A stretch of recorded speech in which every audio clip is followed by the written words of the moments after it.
Hello, revolutionaries. I am John DiJulius, Chief Revolution Officer of the DiJulius Group. And today I want to talk to you about why your best is not good enough. The term "I gave my best" is one of my least favorite sayings. To me, it's an unacceptable crutch. I don't want to hear it. I don't want to use it. I don't want my employees, my sons, anyone I know to say it. When the goal is to accomplish greatness, to go where no one, no organization, no team has ever gone before, your best won't be good enough. Your best, our best, my best is what we were capable of doing in the past. We have to figure it out. Try 1,000 ways. If need be, try 1,000 more. We have to innovate, lose sleep, get around it, find loopholes, research, and sweat like we've never sweated before. Every extraordinary accomplishment, invention, or revolution was not a result of someone giving his or her best. Somehow that person, team, or group found a way to do what no one else ever could do. They did the impossible. They did what no one has ever done before. So my two favorite examples to why giving your best should not be the goal are the reality distortion field and the history of the 4-minute mile. The reality distortion field. Back when Apple was just a startup, one of the first things new employees were taught was, sometimes the hard way, was that their leader, Steve Jobs, had a reality distortion field. That reality distortion field enabled Jobs to inspire his team to change the course of computing history with a fraction of the resources of Xerox and IBM. Andy Hertzfeld, one of Apple's original computing developers, remembers the reality distortion field this way. We did the impossible because we didn't realize it was impossible. The reality distortion field was a combination of charismatic, rhetorical style, and an indomitable will and an eagerness to bend any fact to fit the purpose at hand. Hertzfeld went on to say, amazingly, the reality distortion field seemed to be effective even if you were acutely aware of it.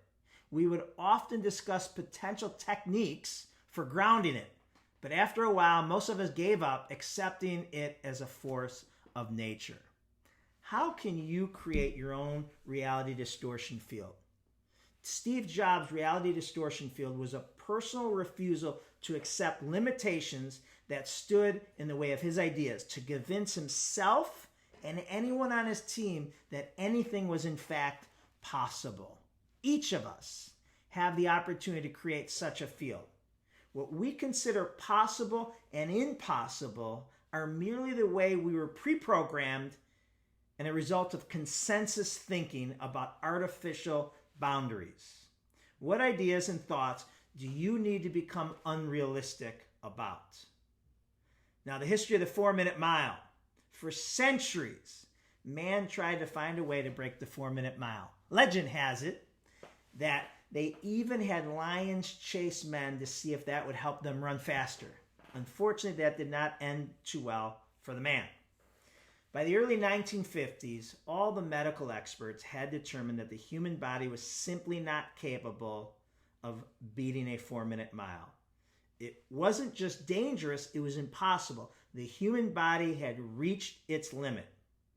Until May 6, 1954, Roger Bannister made history, shocked the world by breaking the 4-minute mile. The impossible was made possible. Well, was this a miracle, or could this feat ever happen again? Within the next 12 months, 24 more runners broke the 4-minute mark. So what had happened in that 12 months? Did the human anatomy change? No. The belief system of what people thought was possible had changed. This applies to every aspect of our lives. How are you going to change history? A true purpose is a vision of how you will make the world a better place. A vision is a picture of a better world that our products and our services make possible.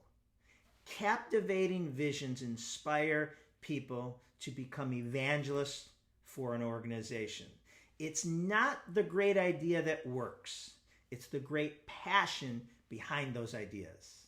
Every original idea initially is met with snickers and laughs. This is why most ideas are killed long before they can ever become great. If you have a great idea, put on a bulletproof vest and a helmet and go after it. Passion is the emotional fuel that drives your vision. It's what you hold on to when your ideas are being challenged and people turn you down, and when you are rejected by the experts and the people closest to you. It's that fuel that keeps you going when there's no outside validation for your dream. First and foremost, you need to believe in yourself. Don't waver. There will be plenty of people who don't think like you do, who don't have your vision and can't comprehend being a visionary. I'm personally more scared when everyone agrees with my ideas when they disagree. So I challenge you. Your best is not the goal.